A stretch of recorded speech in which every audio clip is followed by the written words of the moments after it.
ముందుగా నా కూతురు డాక్టర్ ప్రియాంక కొరకు న్యాయం జరగాలని మీడియా మిత్రులు మాకు మొన్న మీ అమ్మాయి చివరి దశలో ఉంది, ఆరోగ్యం ఏం బాగాలేదు. జిఎస్ఎల్ మెడికల్ ఇన్స్టిట్యూషన్స్ మరియు కిమ్యూ ఇంటర్నేషనల్ యూనివర్సిటీ భాగస్వామ్యంతో ఇండియన్ అలైన్డ్ ఎంబీబీఎస్ కోర్స్ అడ్మిషన్లు అందిస్తోంది నియో. మిగిలే ప్రసక్తి లేదని డాక్టర్లు చెప్పారు కిమ్స్లో. అయితే అమ్మాయి ప్రాణాలతో మిగిలిదని మాకు తెలిసింది. ఆమెను ఇంత దారుణంగా చంపిన వాళ్ళకి శిక్ష పడుతుందో లేదని నా కుటుంబంలో మా బంధువులు మిత్రులు ఒక్కొక్కరు ఒక్కొక్క అనుమానం చెప్తుంటే, నీవు స్వయంగా పోలీస్ కేసు ఎఫ్ఐఆర్ రాయలేదు, అక్కడ ఏం రాసుకున్నారో, ఎలా దర్యాప్తులు జరుగుతున్నాయో మీరు పట్టించుకోకపోతే ముద్దాయిలకు శిక్ష పడకుండా పోతుంది, మళ్ళీ ఇలాంటివి ఎన్నో చేయవచ్చు వాళ్ళు, నీకు నీ కూతురికి న్యాయం జరగదని ఒక్కొక్కరు ఒక్కో రకంగా చెప్తుంటే నాకు అనుమానం బలపడి నా కూతురు కొన ప్రాణాలతో కొట్టుమిట్టాడుతున్న ఆసుపత్రిలో ఆమెను వదిలేసి నేను అర్ధరాత్రి హైదరాబాద్ నుంచి బయలుదేరి రాజమండ్రి వెళ్ళాను. అక్కడ ఏఎస్పీ గారు, డిఎస్పీ గారు, సిఏ గారు, మిగతా పోలీసులంతా స్టేషన్లో నాకు క్లియర్గా ఎఫ్ఐఆర్ బుక్ చేసిన విషయాన్ని, టైం టు టైం వాళ్ళు నమోదు చేసిన ఈ ఇన్సిడెంట్కి సంబంధించిన వివరాలు చూపించారు. విత్ ఫుటేజెస్, రకరకాల ఏరియాల నుంచి తీసిన ఫుటేజెస్ కలెక్ట్ చేసుకుని ఈ రకంగా చేశాం సార్. నిందితులు తప్పించుకునే అవకాశమే లేదు. మీకు ఇంకా ఏమైనా డౌట్లు అంటున్నారు, ఇంకా ఏదైనా ఉంటే అడగండి అని చెప్తే మేము చాలా క్లియర్గా వాళ్ళతోటి అన్ని వివరాలు తీసుకుని ఫుటేజెస్ చూసి, ఇంకా కొన్ని డాష్ ఇచ్చిన తర్వాత తలపై ఎక్కించి వెళ్ళిన తర్వాత ఇంకొంచెం ముందుకు వెళ్ళేదాకా కొన్ని కెమెరాలు ఏమన్నా లేవా సార్, అవి కూడా మాకు కావాలి. తర్వాత ఎక్కడెక్కడ పట్టుకున్నారు, ఎక్కడ తిరిగారు అన్నది తీసినారు, కానీ మాకు అవి కూడా కావాలి సార్ అని మేము అడిగాము. వాళ్ళు 2 గంటల్లో యాక్షన్ తీసుకుని 2 గంటల్లో అవి తెచ్చారు. మళ్ళీ అవి కూడా చూపించడం జరిగింది. వాళ్ళు నెంబర్ ప్లేట్ తీసి ఎక్కడ దాచారు కారు అవన్నీ కూడా వివరంగా చెప్పి ఫుటేజెస్ తెచ్చి మాకు చూపించారు.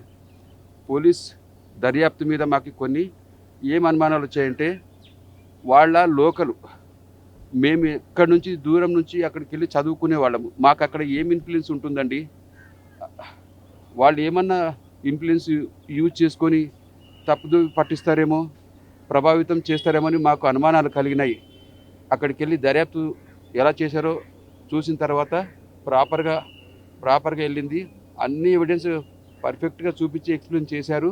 మాల్లో ఎక్కడ తిరిగారు, ఎక్కడ భోంచేశారు, ఏ సినిమా చూశారు, ఆ టికెట్ల వివరాలు, ఆ time, gate entry, gate out, అన్నీ ప్రతిదీ time to time video footages, record చేసిన రాతపూర్వకంగా వాళ్ళు నోట్ చేసిన వివరాలు అన్నీ చూపించి అన్నీ చెప్పిన తర్వాత మాకు నిజంగా police department hats off sir, మీరు అంత పర్ఫెక్ట్గా చేస్తున్నారు. ఎందుకంటే అప్పటికే అక్కడ ధర్నాలు జరిగినాయి. డాక్టర్లు రాజమండ్రిలో ఉండే ఈమె మిత్రులు డాక్టర్లు, ఇతర ఆసుపత్రుల్లో ఉండే వాళ్ళందరూ డాక్టర్లు ధర్నాలు జరిపినాయంట. నాకైతే ఏం తెలియదు. నేను మా అమ్మాయిని బతికించుకోవాలనే కోణంలోనే బయటకు కూడా వెళ్ళలేదు.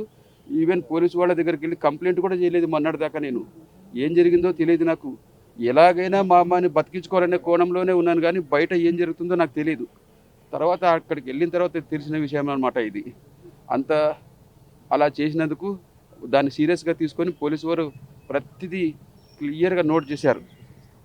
దర్యాప్తు తర్వాత మీరు ఆల్రెడీ దర్యాప్తు కొనసాగుతుంది, మీరు మళ్ళీ పోలీసుల దగ్గరికి వెళ్ళి మీరు ఏం డిమాండ్ చేశారు? ఇంత నిందితులకు ఎలాంటి శిక్ష పడాలని చెప్పి ప్రధానంగా పోలీసులను మీరు కోరారు. సార్, ఇలాంటి దుర్మార్గులను వదిలిపెడితే, ఏమాత్రం చట్టాన్ని వాళ్ళు మిస్యూజ్ చేసుకొని మళ్ళీ బయటకు వస్తే, ఇలాంటివి ఇలాగే రిపీట్ అయితే సమాజం ఏమైపోవాలి సార్? నాలాంటి తల్లిదండ్రుల గుండె కోతలు ఇంకా ఎంతమందికి అన్యాయం జరగాలి? ఇంకా ఎంతమంది ఏడవాలి ఇలాగా? ఇంకా ఎంతమంది ఇలాగ ఏడవాలి? అది జరగకూడదని చెప్పాను. మీరు ఖచ్చితంగా అన్ని నిందితులు తప్పించుకోకుండా సెక్షన్లు కరెక్ట్గా పెట్టి వాళ్ళకి, నా కూతురు సస్తే ఖచ్చితంగా వాళ్ళకి శిక్ష పడేలాగా మీరు మాకు చేయండి, న్యాయం చేయండి అని చెప్పాను. వాళ్ళు కూడా చేస్తామన్నారు సార్. అక్కడ కలిసిన తర్వాత నాకు నమ్మకం వచ్చింది. తర్వాత ఎస్పీ గారు కూడా మాట్లాడారు. అయితే ఏపీ గవర్నమెంట్ ఎవరు నాకు ఏమీ చేయలేదు. ఎందుకు ఇంత న్యూస్ బయట నాకు తెలిసింది తర్వాత 2-3 రోజుల తర్వాత. ఇలా జరుగుతుంది అని మా బంధువులు ఒక్కొక్కటిగా చూపిస్తుంటే ఇంత న్యూస్ స్ప్రెడ్ అయినా కూడా ప్రభుత్వం వాళ్ళు ఎందుకు చర్య తీసుకోవట్లేదని నేను ఆవేదన చెందాను. అందుకే మీడియా మిత్రులు పిలిచినప్పుడు నా కడుపులో ఉండే బాధనంతా మీడియా ముందర నేను వాళ్ళని ప్రభుత్వాన్ని ప్రశ్నిస్తూ నేను మాట్లాడిన ఆవేదన అంత ఆవేదనలో ఉండింది. వాళ్ళకు కూడా తెలుసా, తెలియదు కదా, అంటే తెలియదా ఇట్లా జరుగుతున్నది, ఇంత న్యూస్ వస్తున్నాయి, చూసుకోలేదా, ఒక తల్లిదండ్రుల గుండెకోత వాళ్ళకి అర్థం కాలేదని నేను గట్టిగా ప్రశ్నించాను. నా బాధ, నా కడుపు కోత ప్రభుత్వానికి వినిపించింది. ఫైనల్గా ఎందుకు వినిపించలేదని నేను గోడు వెళ్ళగక్కున్నాను, గట్టిగా అడిగాను. మనస్ఫూర్తిగా నేను నా గుండె లోతుల్లో నుంచి నా బాధ మీడియా ముందర, మీ అందరి మీడియా ముందర నేను చెప్పుకుంటే వాళ్ళకి వినిపించి వెంటనే స్పందించారు. అక్కడి నుంచి నాకు ప్రభుత్వం తరపున లోకల్ ఎమ్మెల్యే గారిని పంపించారు. అంతకుముందే ఒక రోజు ముందు సారు ఎమ్మెల్యే గారు శ్రీనివాస్ గారు ఫోన్ చేశారు. సార్ నేను సో సార్, నేను లోకల్ రాజమండ్రి ఎమ్మెల్యే గారిని, మీరేం భయపడక, మీరు ప్రభుత్వం మీకు అండగా ఉంటుంది, మీరు భయపడొద్దు, బాధపడొద్దు, మేమంతా మీకు ఉన్నామని చెప్పారు. కానీ ఆ రోజంతా ఎదురు చూశాను, మేము వస్తామన్నారు, ఎందుకు రాలేదని అది కూడా కొంచెం ఆవేదన చెందాను. కూటమి ప్రభుత్వం మీకు ఎలాంటి హామీ ఇచ్చింది? ఎందుకంటే ఆల్రెడీ ముఖ్యమంత్రి గారు మాట్లాడారు, డిప్యూటీ అవును సార్ మాట్లాడారు, మీకు ఎలాంటి హామీ ఇచ్చారు? ఇప్పుడు బాగా స్పందించారు. నా బాధ మీ ద్వారా, మీడియా ద్వారా చెప్పుకున్నందుకు వాళ్ళకి వినిపించిన తర్వాత వాళ్ళు అంతకుముందే చేస్తున్నారంట, కానీ నాకు తెలియదు కదా సార్, నాకేం తెలుసు వాళ్ళు ఎంతవరకు చేస్తున్నారనేది నాకేం తెలియదు. నా బాధ నేను వెళ్ళగక్కున్నాను. తర్వాత నాకు అన్ని విషయాలు చెప్తూ వచ్చారు. అక్కడ ఎమ్మెల్యే గారిని నాకు తోడుగా పంపించి ఏం జరుగుతుందో ఎక్స్ప్లెయిన్ చేసి, అసలు మీకు ఏం జరుగుతుందో ఇక్కడ విషయాలు మీకు తెలుసా చూడండి అని చెప్పి వాళ్ళు ఎక్స్ప్లెయిన్ చేయడం జరిగింది. అప్పుడు మినిస్టర్ గారు కాన్ఫరెన్స్లో నాతో మాట్లాడిచ్చారు. వాళ్ళు కూడా చెప్పారు, మీకు జస్ట్ ఇన్ఫార్మ్ చేయకపోవడం అనేది గ్యాప్ జరిగింది, అన్ని విధాలుగా మీకు మేము అండగా ఉంటాం. భరోసా అంటే సార్, ఎలాంటి భరోసాలు చేస్తామన్నారంటే, నేను పర్టికులర్గా ఇది కావాలని నేను అడగలేదు. వాళ్ళే ముందుకొచ్చి నిన్న ఎక్స్గ్రేషియా ఎంతో 20 lakhs చేశారంట. మా వాళ్ళు పిల్లలు చెప్పారు, బాబాయ్ మాకు ఇట్లా ఇది చేశారంటే, సార్ ప్రభుత్వం తరపున నేను, సార్ మీరు ఎవరు లేరా, నేను ఒంటరిని అని చెప్పి నా బాధ చెప్పినందుకు వాళ్ళంతా స్పందించి ఇంకా ఏమేమి చేస్తారో నాకు తెలియదు. కానీ మేడం, నిందితులకు ఉరి శిక్ష వేయాలి మేడం. నాలాంటి తల్లిదండ్రుల గుండె కోత మళ్ళీ రిపీట్ కాకూడదు. ఇట్లా తాగి ఇష్టం వచ్చినట్టు తిరిగితే మిగతా ఆకతాయిలు ఉంటారు, వాళ్ళు ఏమనుకుంటారు, ఇలా తగిలిస్తే ఏం కాదులే అనే మెసేజ్ సమాజంలో వెళ్తుంది. ఇద్దరు తల్లిదండ్రులు వాళ్ళు ఎవరో వాళ్ళకి కనిపించిందో లేదో, మాకైతే గుండెకోత మిగిలిచ్చినారు. మిగిలిన జీవితం బతకడం, నా కూతురు లేకుండా, నా గుండెకాయ, నా పెద్ద కూతురు, ఆమె లేకుండా నేను నా లైఫ్ ఎలా లీడ్ చేయాలో నాకు ఏం తోచడం లేదు. ఆమె లేని జీవితం ఊహించుకోలేకపోతున్నాను. ఇక్కడ ప్రస్తుతం అయితే రాజమండ్రి ఎమ్మెల్యే గారు నాకు దగ్గరుండి అన్ని చూసుకుంటున్నారు. కలెక్టర్ గారు కూడా నిన్న అక్కడ పిలిపించుకొని నాతో మాట్లాడారు.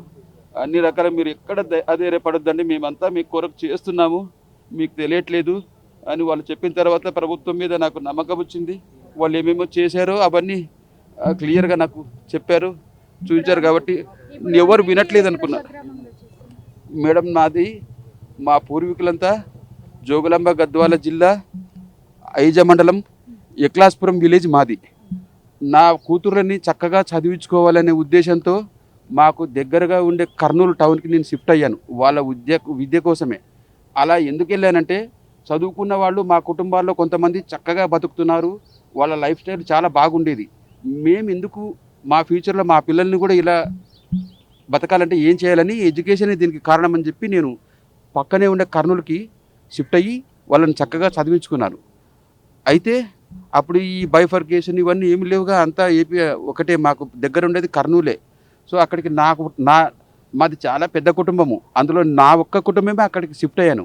కారణం ఏంటంటే, విద్యకు విలువ ఇవ్వాలి, విద్యని ఇంపార్టెన్స్ ఇవ్వాలనేది నేను స్వయంగా నేను గ్రహించి నా మదిలో గట్టిగా అది నేను నిర్ణయించుకొని అక్కడికి షిఫ్ట్ కావడం జరిగింది. మిగతా మా అన్నదమ్ములు, మా చిన్నాయన పెద్దనాయన అందరూ ఎక్లాస్పురంలోనే ఉంటారు. కాబట్టి ఇప్పుడు వాళ్ళు ఏమంటున్నారంటే, ఇక్కడ అంతా కుటుంబం మన పూర్వం అంతా ఇక్కడే ఉన్నారు, ఇక్కడే మనము మిగతా కార్యక్రమాలు చేసుకుందాము. ఇక నీ కుటుంబం ఒకటే కర్నూలులో కదా, ఇక్కడ వందలాది మంది ఇక్కడే ఉన్నాము, నీ కుటుంబం మాత్రమే అక్కడ ఉంది, అలా కాదు ఇక్కడే చేసుకుందామని చెప్పారు. మేము ప్రస్తుతం ఎక్లాస్పురం విలేజే డిసైడ్ చేసినారు మా కుటుంబ పెద్దలు.